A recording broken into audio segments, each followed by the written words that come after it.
Media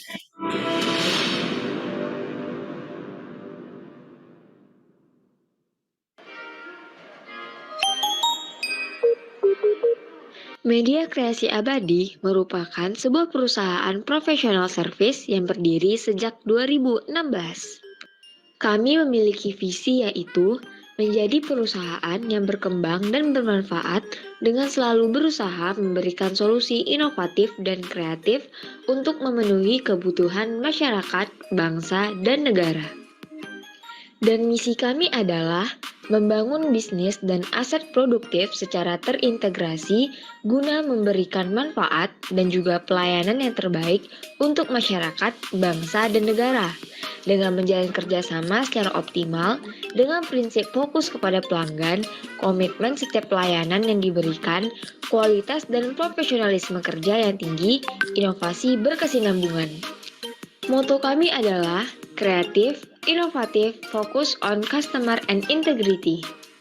Selain itu, kami juga menyediakan berbagai layanan jasa digital mulai dari ID solution dan juga konsultan, informasi dan teknologi, telekomunikasi, general supplier, hingga desain interior dan juga renovasi.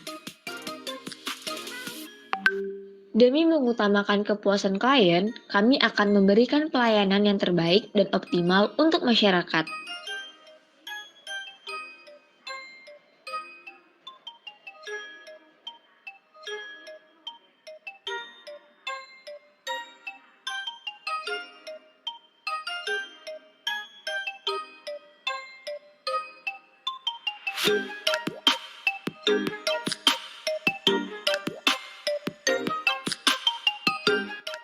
Butuh jasa digital untuk membantu kebutuhan Anda?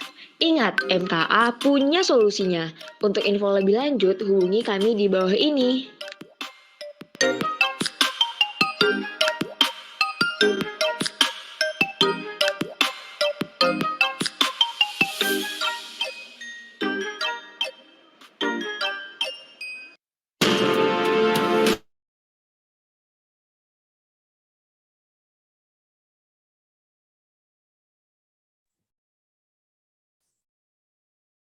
Halo semuanya, Assalamualaikum warahmatullahi wabarakatuh. Salam sejahtera bagi kita semua. Salam, Om Swastiastu, Namo Buddhaya, dan salam kebajikan.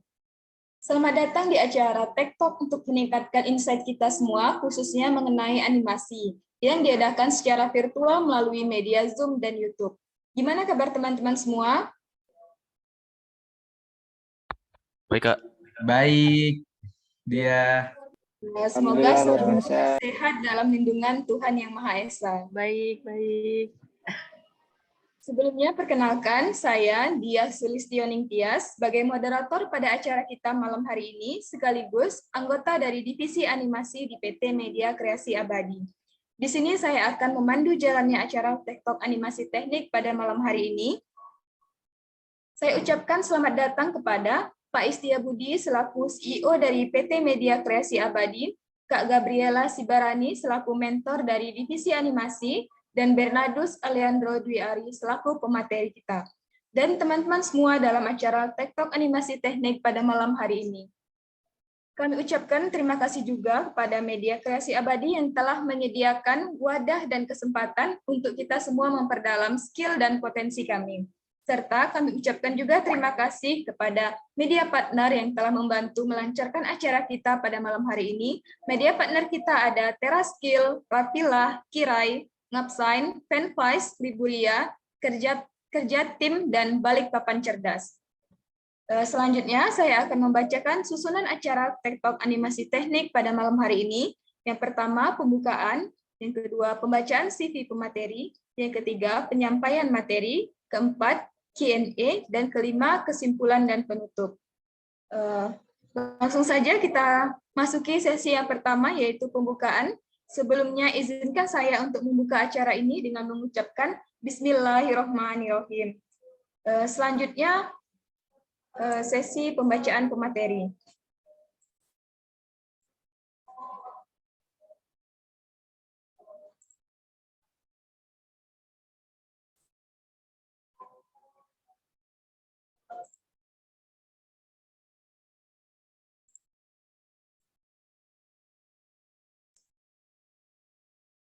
Mungkin teman-teman di sini udah ada yang kenal dengan pemateri kita pada malam hari ini. Pemateri kita pada malam hari ini adalah Kak Bernardus Alejandro Dwi Ari. Mungkin juga ada beberapa dari teman-teman yang belum kenal. Siapa sih Kak Bernardus Alejandro Dwi Ari ini? Nah, Kak Bernardus Alejandro Dwi Ari ini merupakan mahasiswa dari Bina Nusantara atau BINUS, mahasiswa semester 6 jurusan Game Aplikasi dan Teknologi. Meskipun baru semester 6 nih, tapi Kak Ale ini udah berpengalaman dan aktif di berbagai organisasi. Kak Ale ini aktif di 7 organisasi di kampusnya, di mana di salah satu organisasi yaitu Mapala, Kak Ale ini menjabat sebagai ketua organisasinya. Nah, Kak Ale ini juga mendapatkan beberapa award. Yang pertama itu Sertifikat Kompetisi Matematika Nasional Tarumanegara Logaritma, Sertifikat Pemeringatan HUT Kemerdekaan Republik Indonesia ke-72 lingkungan Yayasan Pondok Indah Non Bosco. Yang ketiga, Sertifikat Casio High School Math Competition with BINUS Sertifikat 8 November 2016. Setelah kita mengenal Kak Ale ini, mungkin teman-teman semakin penasaran nih dengan materi yang akan dibawakan oleh Kak Ale nanti. Karena Kak Ale ini udah ada di Zoom ini bersama kita, langsung aja kita sapa. Hai Kak Ale, gimana nih? Apa kabar? Halo Kak Tias, kabar baik. Gimana nih Kak? Udah siap belum untuk nyampein materi kita pada malam hari ini? Siap sih Kak. Ini untuk pematerinya selalu siap untuk menemani. Oke, karena Kak Ale udah siap dengan semangatnya, langsung aja kita masuk ke materi kita pada malam hari ini, animasi teknik. Waktu dan tempat saya persilahkan. Silakan Kak. Oke, ini aku izin share screen ya. Bentar.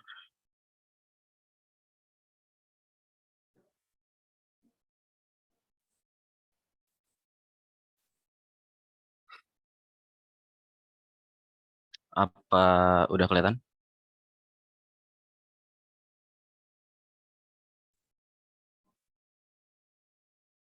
Sudah Kak, lanjutkan. Oke. Halo semuanya, thank you Kak Tias juga udah membukakan webinar Tech Talk Animation Series yang kedua. Dengan judul Animation Series kali ini, kita akan membahas mengenai animation teknik. Nah, jadi kita langsung aja masuk ke materinya. Di series kali ini, kita akan ngebahas kurang lebih mengenai teknis dan pengetahuan dasar untuk kita menyelam lebih dalam ke dunia animasi.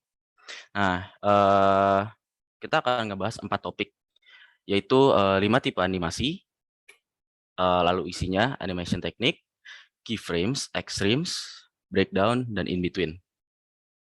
Nah, kita langsung masuk ke 5 tipe animasi. Nah, di sini ada 5 tipe animasi dasar.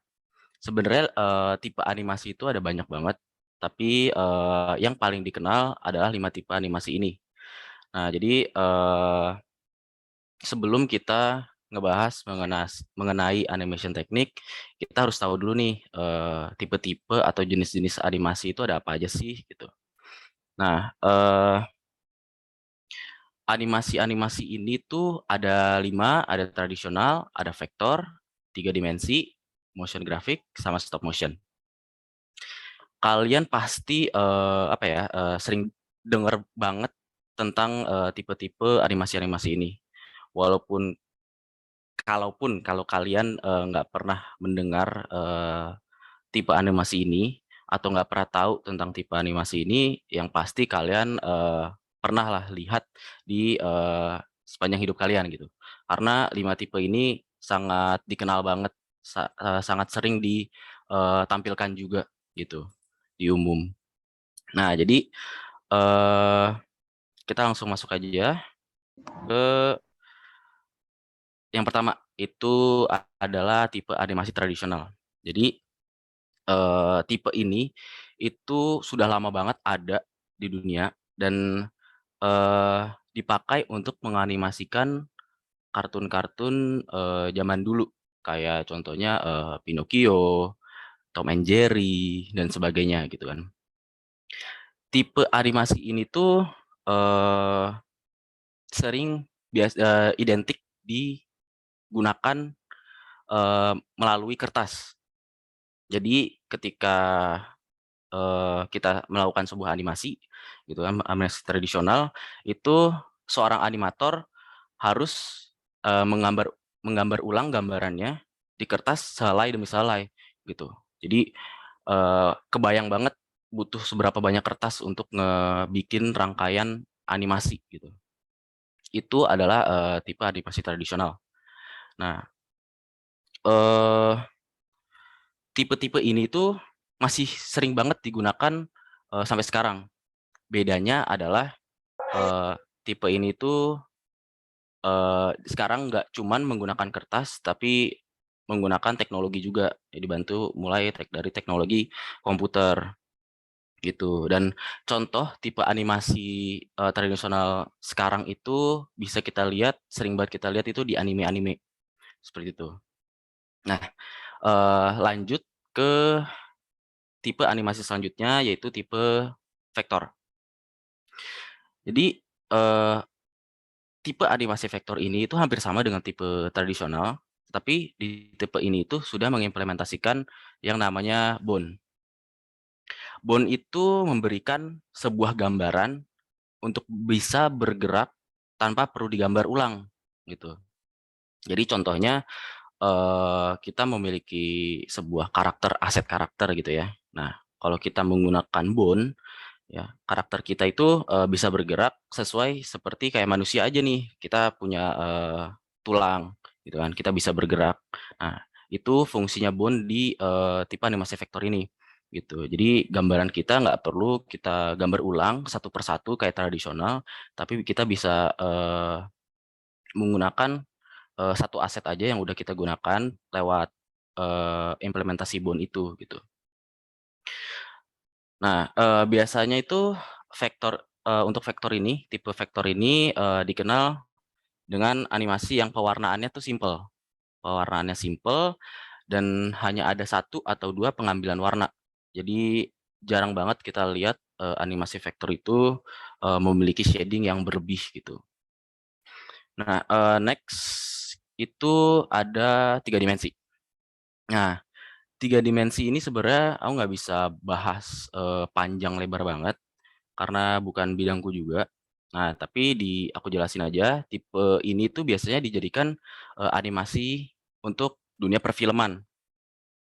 Sering banget kita ngelihat kartun-kartun film animasi menggunakan 3D, kayak contohnya Toy Story, terus juga Monster Inc, ya kan, Despicable Me juga. Nah, banyak banget tipe-tipe animasi 3 dimensi ini gitu. Nah, 3 dimensi ini juga identik banget dengan 3 sumbu koordinat.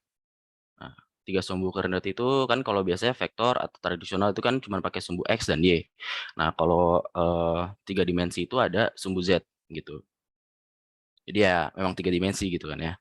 Nah, pembuatan animasi ini tuh biasa menggunakan bantuan CGI gitu.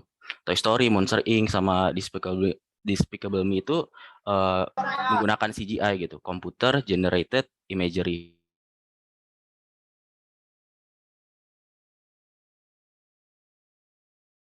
Dalam mengenai 3D, 3 dimensi animasi ini, aku nge-encourage kalian nih untuk ikuti webinar Tech Talk Animation seri selanjutnya, yang ketiga. Nah, itu ada di tanggal 2 Juni 2022. Nah, di situ kalian akan belajar lebih dalam lagi mengenai 3 dimensi. Mulai dari penganimasian, mulai dari CGI dan sebagainya. Apa sih CGI dan sebagainya. Itu akan disampaikan di Tech Talk selanjutnya, Tech Talk animasi selanjutnya. Nah, kita lanjut ya dari 3 dimensi ke motion graphic. Nah, motion graphic itu sering banget kita lihat di promosi-promosi sebuah produk atau sebuah perusahaan gitu, mempromosikan diri mereka. Motion graphic itu menciptakan ilusi dari gerakan-gerakan yang memang suka banget digabungkan dengan audio. Jadi motion graphic itu sering banget kita lihat di promosi-promosi, apalagi promosi produk perusahaan dan lain-lainnya. Banyak banget kita bisa lihat di YouTube gitu. Lalu stop motion. Nah, di stop motion ini itu identik dengan pengambilan foto, dan fotonya itu memiliki yang kita ambil tuh fotonya memiliki objek gitu. Contoh objek karakter. Nah, jadi karakter ini kita gerakan sedikit, habis itu kita foto, kita gerakan sedikit, habis itu difoto lagi, hingga kita kumpulkan foto tersebut menjadi frame gitu, frame per frame, di mana frame tersebut itu dikumpulkan hingga 24 frame untuk menjadi sebuah gerakan animasi. Jadi sebuah satu rangkaian animasi gitu. Stop motion itu sering juga ada di kehidupan sehari-hari, bahkan udah pernah juga dijadikan film, tapi aku kurang tahu juga filmnya apa aja. Dia pokoknya stop motion itu sering banget ada. Jadi ini adalah 5 tipe animation: tradisional, vektor, 3 dimensi, motion graphic, sama stop motion. Nah, next kita ngebahas tentang animation teknik.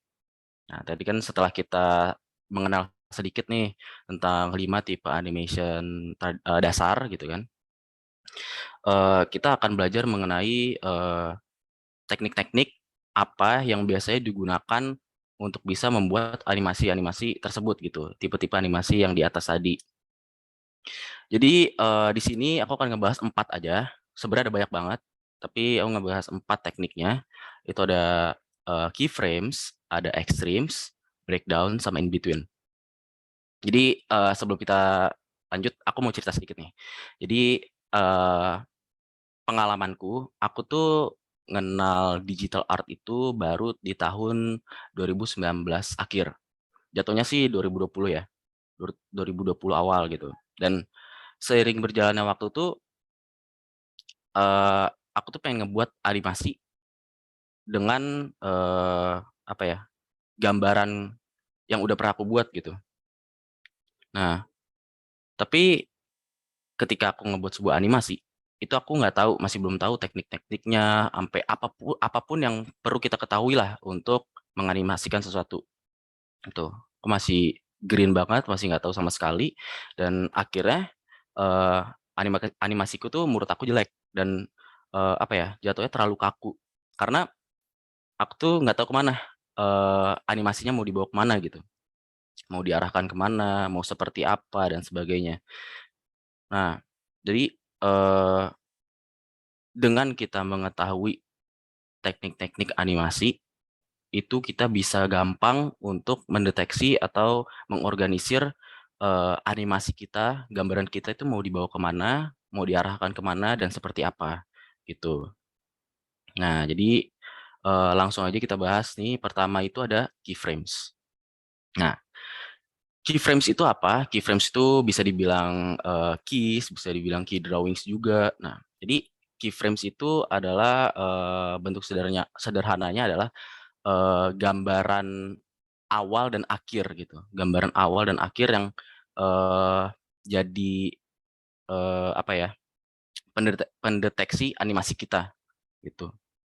Ya kan, bisa dilihat itu berdasarkan gagasan bahwa suatu objek memiliki keadaan atau kondisi awal dan akan berubah seiring waktu dalam posisi, bentuk, warna, atau properti lainnya ke beberapa bentuk akhir yang berbeda. Nah, contohnya nih bisa dilihat nih dari gambar yang di kanan ini ya. Ini jatuhnya ada sebuah karakter yang sedang lari.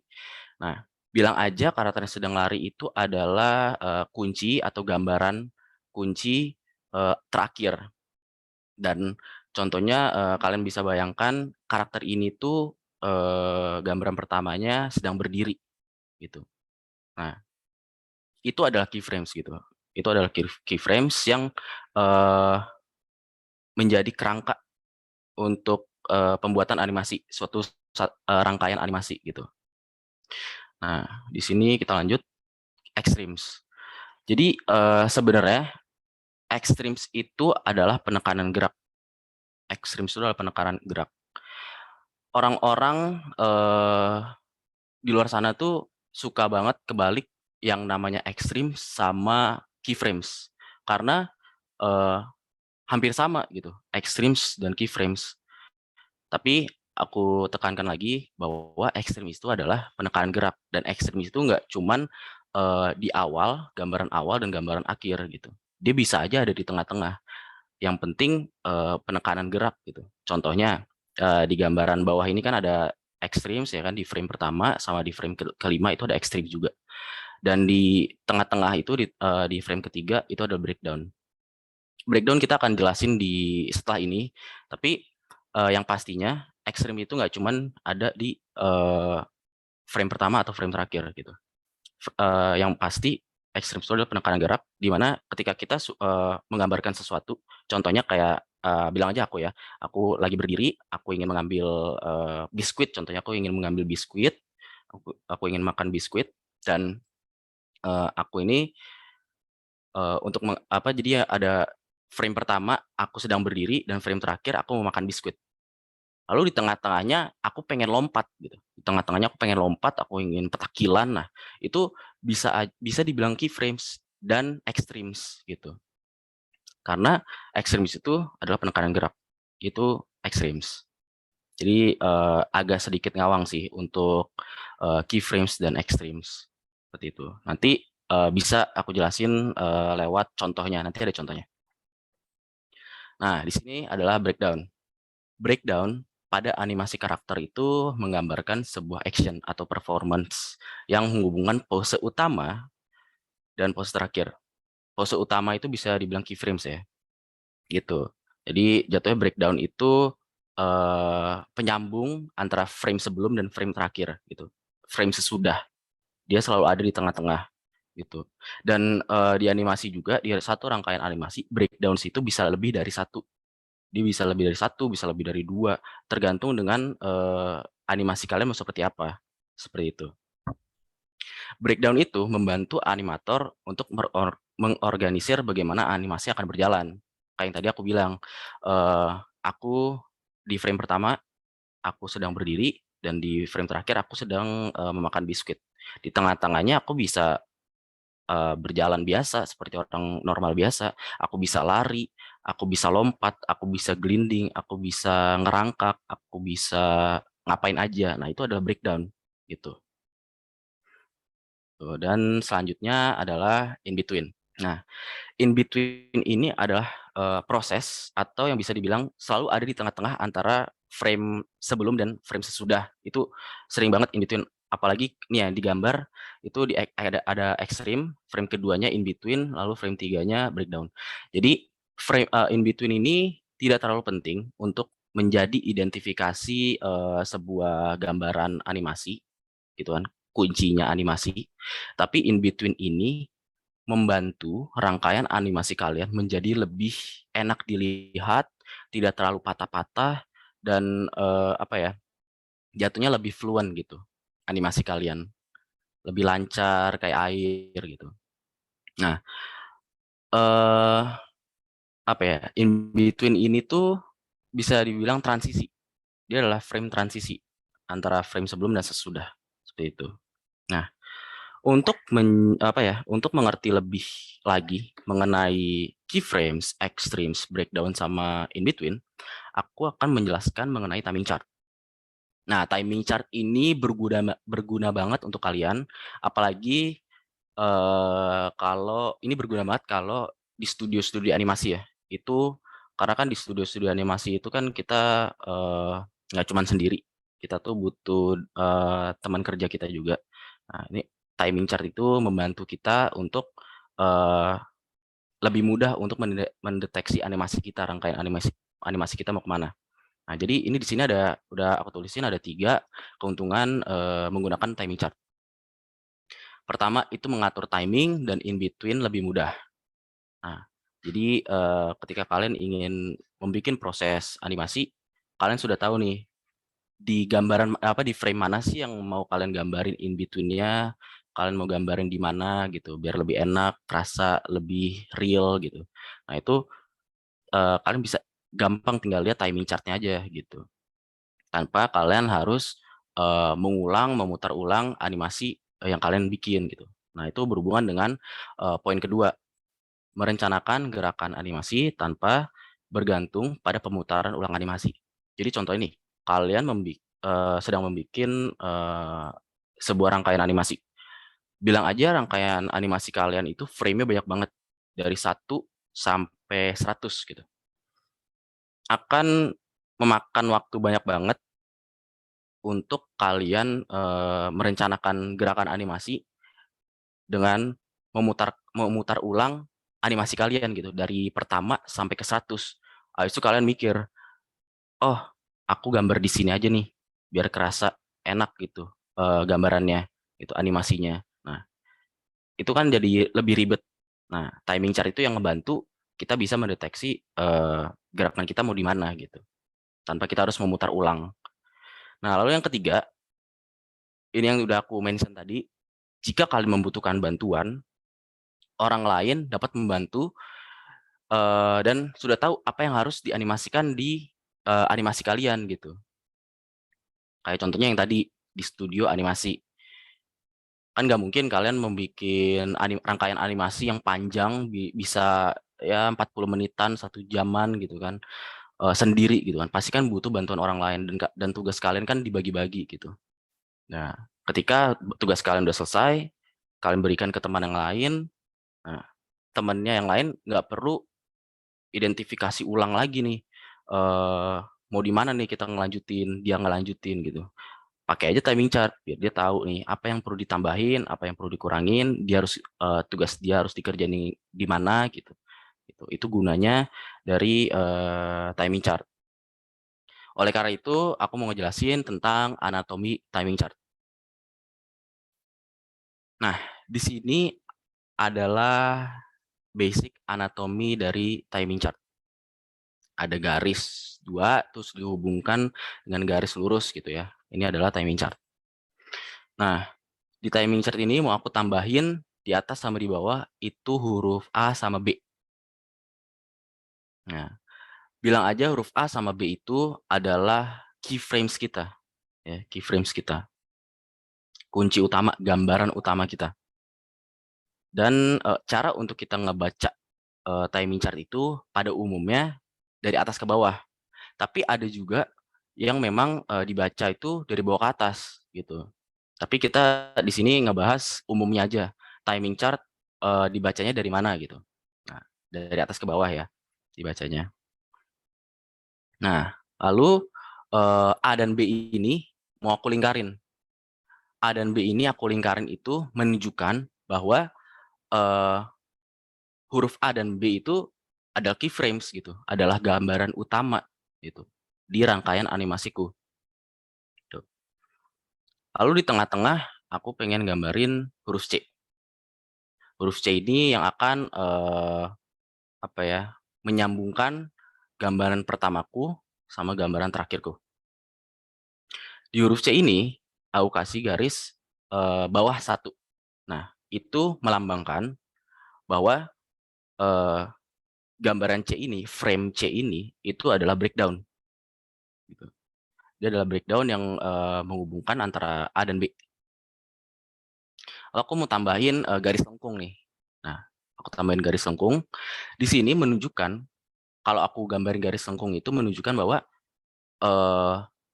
C ini pas banget di tengah-tengah antara A dan B. Gitu. Itu pas banget di tengah-tengah antara A dan B. Nah, itu disebut even halves. Jadi sama rata gitu jaraknya antara C ke A dan C ke B gitu. Lalu aku mau tambahin lagi frame D antara A dan C. Ini gambarannya. Nah, di sini aku tambahin frame D di antara A sama C. Nah, aku mau ada pertanyaan nih. Bisa nggak sih kita tambahin frame D ini, titik D ini, sebelum kita ngebuat frame C? Jawabannya itu nggak bisa. Karena kenapa? Jatuhnya kalian nggak tahu nih di pertengahan gitu kalian mau bikin apa dan animasinya mau seperti apa gitu. Jadi frame D itu nggak bisa untuk kita bikin sebelum kita ngebikin breakdown-nya gitu. In between, D ini jatuhnya in between gitu. Penghubung antara breakdown dan keyframes. Aku tambahin garis lengkung juga, di sini menandakan bahwa D ini sama rata sama dengan D ke A dan D ke C. Gitu. Lalu aku juga tambahin lagi di bawahnya antara C dan B frame E. Nah, di sini timing chart kita full. Nah, kalau kayak gini jatuhnya semuanya sama rata kan? Semuanya sama rata. Jadi timing chart ini dibilang namanya all even. Semuanya sama rata. Nanti gambaran animasi kita akan lurus terus gitu, sama rata semuanya gerakannya gitu. Kalau misalkan nih aku pindahin frame E ke antara A sama D. Gini ya. Ini gambaran kita akan berubah. Gambaran kita akan berubah dan akan lebih lambat di awal gitu. Akan lebih lambat di awal dan nanti akan dipercepat sampai titik terakhir gitu, frame terakhir itu frame B gitu. Nah, fenomena ini itu dibilang slow out. Gambarnya melambat, habis itu dipercepat gitu. Nah, sama kalau ini sebaliknya. Frame A ya kan dari awal itu dipercepat, baru diperlambat. Kita akan melambat gitu, animasinya akan melambat. Nah, fenomena ini dibilangnya slow in. Nah, tadi kan kita udah belajar nih tentang timing chart. Ada 3 yang tadi aku bilang, all even, slow out, sama slow in. Nah, di sini kan kita masih menggunakan huruf. Nah, kalau misalkan kita ganti dengan angka. Nah, kayak gini jadinya. Nah, itu maksudnya it's on twos itu apa sih maksudnya? Nah, it's on twos itu jatuhnya kita nge-skip 1 frame nih. Kayak ini ya. 1 terus habis itu frame selanjutnya gambaran kita gambar di frame ketiga gitu. Frame ketiga. Frame kedua kita kosongin gitu. Habis ketiga lanjut ke 5, 4 kita kosongin gitu. 5 lanjut ke 7, 6 kita kosongin dan seterusnya gitu. Nah, kita bisa lihat tuh di bawah kanan, tools itu kayak gimana gitu. Dia nge-skip 1 frame dari 1 ke 3 gitu. Seterusnya juga trees juga ada gitu. Nah, dia tuh ngekosongin 2 frame jadinya. Kalau tools itu bakal lari ke frame 3, kalau trees itu bakal lari ke frame 4 gitu. Dia bakal nge-skip 1, 2, 3 gitu. Dan seterusnya ada 4, ada 5, 6 dan seterusnya. Itu tergantung dengan animasi kalian mau kayak gimana gitu. Nah, selanjutnya untuk apa ya? Mengimplementasikan timing chart yang tadi, yang ini juga aku akan ngasih gambaran karakter. Nah, ini kan tadi nih all even, slow out sama slow in. Bisa kelihatan banget kan ya, itu ininya animasinya akan berbeda gitu. Nah, terus aku akan menggambarkan contoh karakter. Nah, ini karakter Oreo namanya dan dibuat oleh Kak Ibnu Yuda Raul Pertama Yunas. Jadi Kak Raul ini udah pernah jadi pemateri di animation series, Tektok Animation Series yang pertama. Dan dia ini juga jadi seorang konten kreator animasi. Dan menurutku karakternya ini menarik dan bisalah dijadikan contoh untuk presentasiku kali ini, malam ini gitu. Nah, Kak Raul ini juga sering banget ngeposting tentang konten-kontennya di Instagram-nya. Kalian bisa nge-follow Instagram-nya di kiri bawah kalau kalian emang tertarik dengan konten-kontennya Kak Raul ini. Nah, jadi aku pinjam karakternya Kak Raul untuk menggambarkan contoh timing chart tadi. Tuh. Nah, di sini ada simple animation.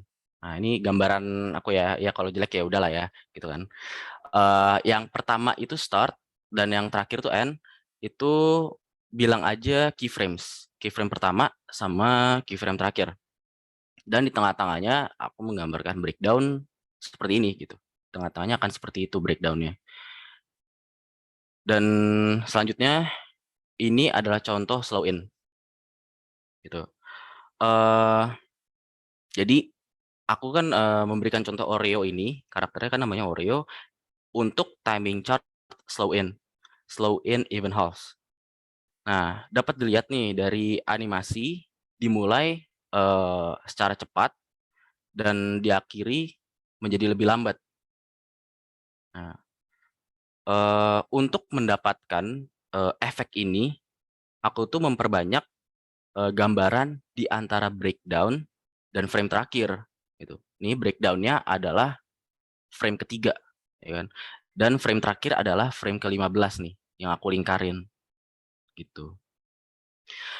Chart ini itu digunakan baik untuk aksi yang apa ya, diperlambat gitu. Aksi melambat dan digunakan baik juga untuk hal-hal yang akan berhenti gitu. Nah,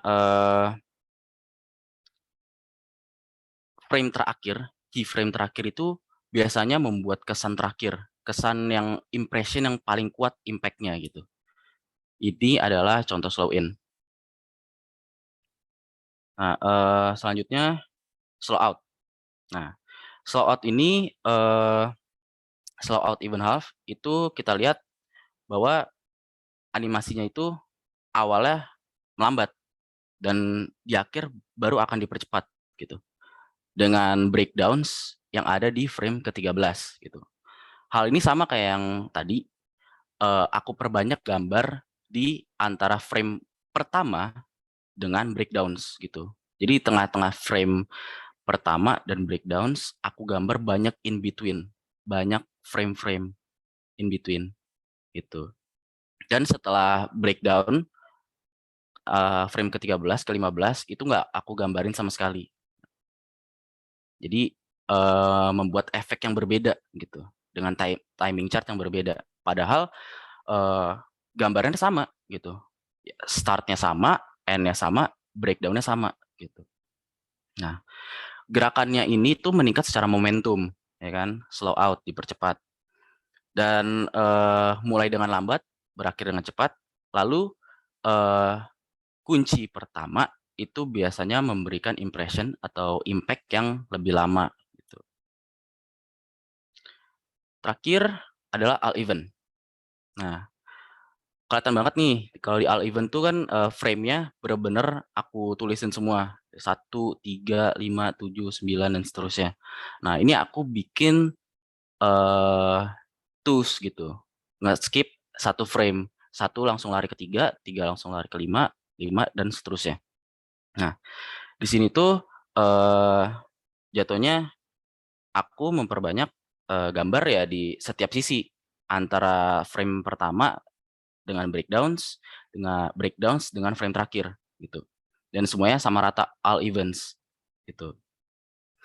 Biasanya all events itu nggak nggak sering ngasih banyak impact impression ke animasi, tapi biasanya digunakan untuk karakter yang konstan gitu animasinya kayak lari, berjalan, kadang-kadang berdansa dan sebagainya gitu.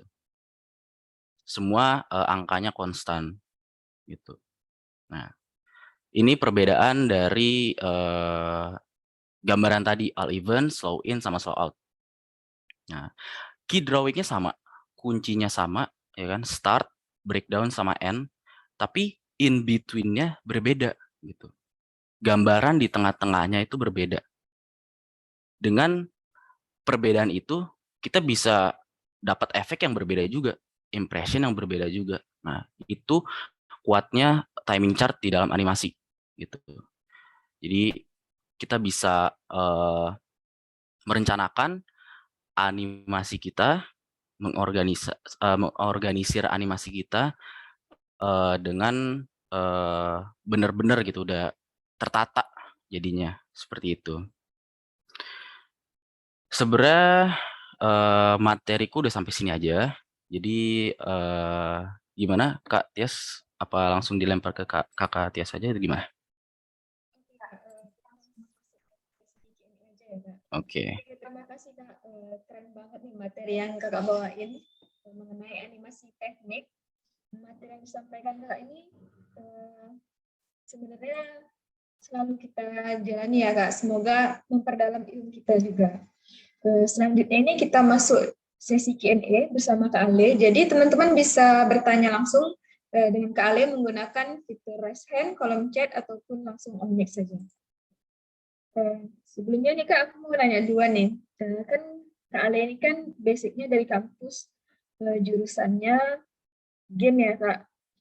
Terus kenapa nih pas magang di Kampus Merdeka ini Kakak ngambil divisi animasi? Nah, sedangkan ada juga nih divisi game. Kenapa nggak ngambil game? Kenapa milihnya animasi?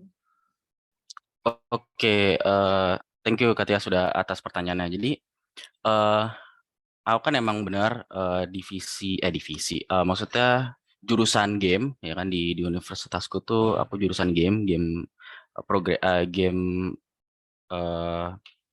jurusan game dan kenapa aku ambil animasi ya? Jadi di game itu kan sebenarnya untuk memproduksi game itu sebenarnya ada banyak divisi-divisinya. Mulai programming, mulai animasi, artis, konsep, level design dan sebagainya gitu.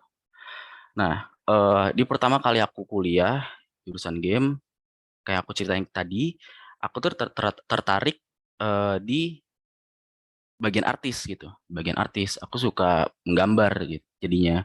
Dan di jurusanku selama ini sampai semester 6 aku menjadi artis game untuk yang aku buat sama teman-temanku gitu. Jadi tadi Kak Tias kenapa di sini aku nggak ngambil jurusan game karena menurutku aku udah di kuliah itu juga udah cukup sering bikin project game gitu. Dan menurutku aku tuh masih kurang di dalam animasi gitu dan di art-nya gitu. Aku masih pengen belajar lebih gitu di dunia peranimasian. Makanya di sini aku ngambil divisi animasi seperti itu Kak Tias. Oke Kak. Berarti Kakak ini apa ya Kak? Ambis ya Kak? Ingin tahu terus gitu. Ya bisa Lanjut. dibilang gitu Kak. Ini ada yang nanya nih Kak dari Ibnu Yudaralu pertama. Kak mau nanya apa ada trik biar animasi kita itu kelihatan konstan di setiap frame-nya? Gimana nih Kak Ale? Untuk apa ya animasi kita itu bisa kelihatan konstan di setiap frame-nya itu kalau secara teknis yang kayak tadi aku bilang yang aku sampaikan kita menggunakan timing chart yang all event dan kalau contohnya nih kita menggambarkan frame pertama dan lanjutan frame selanjutnya gambaran kita selanjutnya untuk kita biar kelihatan konstan itu biasanya banyak triknya banyak banget orang-orang tuh apa ya banyak banget tutorial ya untuk mendapatkan gambaran-gambaran konstan. Nah kalau aku sih jatuhnya bikin breakdown saya dulu gitu, bikin breakdown saya dulu, lanjut ke baru gambaran di tengah-tengahnya, in betweens gitu. Nah, pasti kan pergerakan frame yang udah digambar dan frame yang selanjutnya itu kan pasti berbeda, agak gerakannya pasti berbeda. Nah, itu biasanya kita harus perlu banyak latihan sih, kayak line art-nya itu perlu bisa kalian imajinasikan, ini line art-nya bakal lari kemana gitu, garisnya bakal lari kemana. Nah, di situ kalian latihan di situ. Biasanya sih aku pakai bantuan, jadi aku bikin di frame yang mau aku gambar itu aku bikin titik-titik dulu, nanti baru aku garisin, aku bikin line art-nya, seperti itu. Banyak banget trik-triknya gitu. Ini trik yang aku pakai untuk animasi jatuhnya tradisional sih, frame by frame. Seperti itu Kak Raul. Oke, terima kasih Kak Ale. Ini selanjutnya ada pertanyaan nih Kak dari Renda. Baru saja Kak Ale sudah membahas perihal frame. Nah, untuk menentukan FPS animasi yang kita buat itu bagaimana ya Kak? Apakah ada aturan tertentu untuk menggunakan 24, 25, 29, 30, 60 FPS dari animasi yang dibuat? Oke, sebenarnya sih itu tergantung dengan animasi kalian mau kayak gimana ya.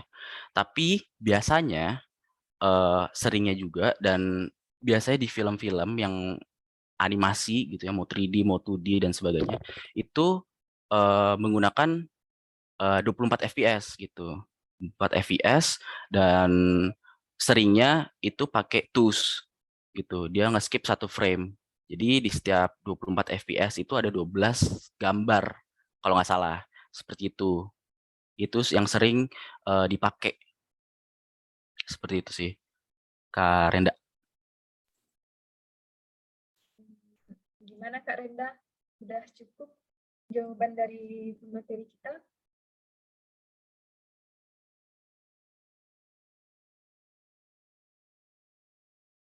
Oke, sepertinya sudah ya Kak. Ini selanjutnya ada pertanyaan dari Kak Estinanda. Kak mau nanya, kalau mau belajar animasi harus mulai belajar dari mana dulu Kak? Ini mungkin untuk pemula nih Kak, kalau yang baru-baru penasaran dengan animasi, gimana nih Kak Ali? Oke, untuk mau belajar animasi itu mulai dari mana sih? Kalau aku pertama aku bagusin dulu gambaranku gitu. Aku belajar proportion, belajar karakter seperti apa sih, gambaran karakter manusia seperti apa gitu kan. Nah, di situ secara tidak langsung kita belajar apa ya? Dasar kita untuk menggambar gitu. Nanti setelah itu baru kita masuk ke animasi nih. Aku personal seperti itu gitu. Aku personal seperti itu. Jadi dulu aku sempat nyoba masuk ke animasi gitu, menganimasikan gambarku, tapi nggak bisa. Gambarku kayak masih terlalu jelek gitu. Dan akhirnya ya aku asah dulu nih gambaran-gambaranku gitu. Cara gambar kayak gimana biar enak, itu baru aku animasikan. Nah, untuk belajar animasi mulai dari mana, itu biasanya sih kita harus tahu juga yang tadi teknik-teknik dasar animasi. Kita harus tahu jatuhnya sih teknik-teknik itu kayak pengetahuan dasar aja gitu, kayak pengetahuan dasar. Sebelum kalian masuk SMP kan kalian harus masuk SD dulu gitu, untuk pengetahuan kalian lebih oke gitu biar masuk SMP. Nah, itu kayak gitu sih jatuhnya. Kalian harus tahu teknik-tekniknya. Nanti ketika kalian main ke dunia animasi, itu sudah gampang gitu. Sudah gampang dan tinggal main gambar-gambar aja. Kalau kalau pengalamanku sih seperti itu. Terima kasih Kak Ali untuk jawabannya. Dari teman-teman, ini ada lagi nih Kak yang nanya dari Kak Syahrifi Hanif. Kak mau nanya nih, kalau aplikasi yang bagus buat animasi 2D apa ya Kak? Rekomnya apa nih Kak? Oke, sebenarnya sih cukup banyak ya, apa ya, aplikasi 2D. Aku personal itu ngambil aplikasi yang namanya Krita. Di situ cukup banyak sih tools-toolsnya. Eh, untuk gambar pun ya udah oke. Tapi ada lagi yang lebih bagus lagi dan itu aplikasi berbayar. Kalau Krita itu gratis. Krita tuh gratis, dibikin sama komunitas gitu. Nah, kalau yang lebih bagus itu menurutku adalah Clip Studio Paint. Nah, di situ kalian bisa animasi, bisa main kamera juga gitu, bisa gambar biasa juga. Nah, itu enak tuh di Clip Studio Paint. Menurut aku sih itu. Itu rekomendasiku sih. Oke, untuk Kak Renda bisa pakai Krita ya Kak, kalau yang mau free-nya. Ada yang mau bertanya lagi? Ini ada lagi nih Kak Renda nanya lagi. Melanjutkan tanggapan tadi, jadi misal dalam satu animasi yang dibuat itu, rata 24 fps ya Kak. Misal ada kartun, yaitu Kung Fu Panda, dia ada skin slow-mo plus epic. Nah, apakah dia juga menggunakan 24 fps juga, atau menggunakan fps yang berbeda untuk di scene-scene tertentu? Oke, untuk film Kung Fu Panda itu kan aku juga nggak tahu ya studionya bikinnya seperti apa. Tapi sih menurutku sih apa ya jatuhnya dia menggambarkan lebih banyak in between sih, lebih banyak gambaran biar efeknya tuh kerasa gitu. Aku juga kurang tahu sih untuk animasi Kung Fu Panda karena setiap studio itu berbeda-beda pengimplementasian animasinya. Oke Kak, ya, ini ada yang nanya lagi nih Kak dari Ibnu Yudaraul. Kalau Adobe Animate menurut Kakak gimana? Adobe Animate ya. Adobe Animate sih aku jarang pakai, tapi aku pernah pakai. Itu sebenarnya sih oke-oke aja sih. Aku nggak terlalu berpengalaman di Adobe Animate, tapi tools-toolsnya juga lengkap sih menurutku. Karena kan di situ Adobe Family juga kan. Nah, itu juga bisa menganimasikan. Aku juga pernah menganimasikan di Adobe Animate. Itu juga untuk ngebikin apa ya menu game. Nah, jadi menu gamenya itu seakan-akan backgroundnya sedang bergerak gitu, parallax. Nah, itu aku bikinnya di Adobe Animate tuh.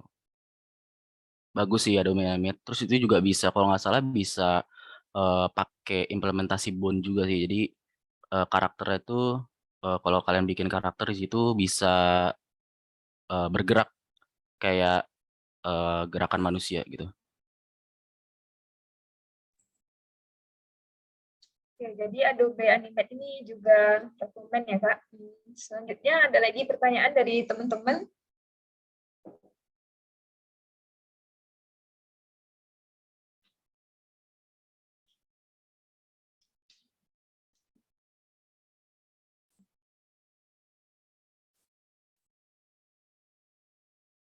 Sepertinya udah nggak ada nih Kak. Kita lanjut ya Kak. Oke, terima kasih Kak Ibnu Yudaraul. Saudari saya sudah mantap. Ya, sama-sama Kak. Jadi animasi itu tidak hanya sebatas karakter, tapi juga banyak hal-hal lain yang harus diperhatikan dalam pembuatan sebuah animasi, dan banyak juga teknik untuk dapat diaplikasikan untuk menjadi sebuah animasi yang sempurna. Dengan berakhirnya sesi pertanyaan tadi, maka berakhir pula sesi webinar kita pada malam hari ini. Baik, terima kasih Kak Ale sebagai pemateri kita pada malam hari ini. Karena kita sudah berada di penghujung acara, kami ucapkan terima kasih kepada Kak Ale yang sudah menyampaikan materi dan pengalamannya yang luar biasa. Dan saya ucapkan juga terima kasih kepada teman-teman atas partisipasi aktifnya. Kami ucapkan juga terima kasih kepada PT Media Kreasi Abadi selaku penyelenggara acara webinar ini dengan tema personal branding bersama dengan divisi animasi. Serta kami ucapkan juga terima kasih kepada media partner yang telah membantu melancarkan acara pada malam hari ini. Saya, Dia Sulistioning Tias, mohon undur diri. Mohon maaf bila ada salah kata yang menyinggung teman-teman semua. Kesalahan berasal dari saya, kesempurnaan berasal dari Tuhan Yang Maha Esa. Sebelumnya, kita masuk dulu ke sesi foto ya, Kak. Biar ada kenang-kenangan nih. Teman-teman bisa on-kan ininya, kameranya, untuk kita foto sama-sama.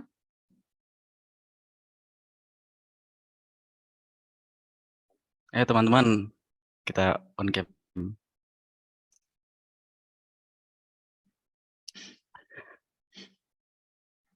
Oke, aku hitung ya. Dari hitungan ketiga. 1, 2, 3. Oke. Terima kasih banyak untuk teman-teman semua.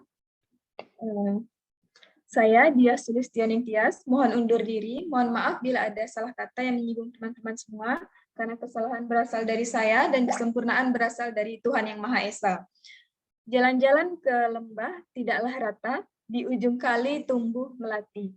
Kumohon maaf segala kata, webinar ini semoga mengena di hati. Assalamualaikum warahmatullahi wabarakatuh. Waalaikumsalam warahmatullahi wabarakatuh. Dadah, thank you semua. Mantap.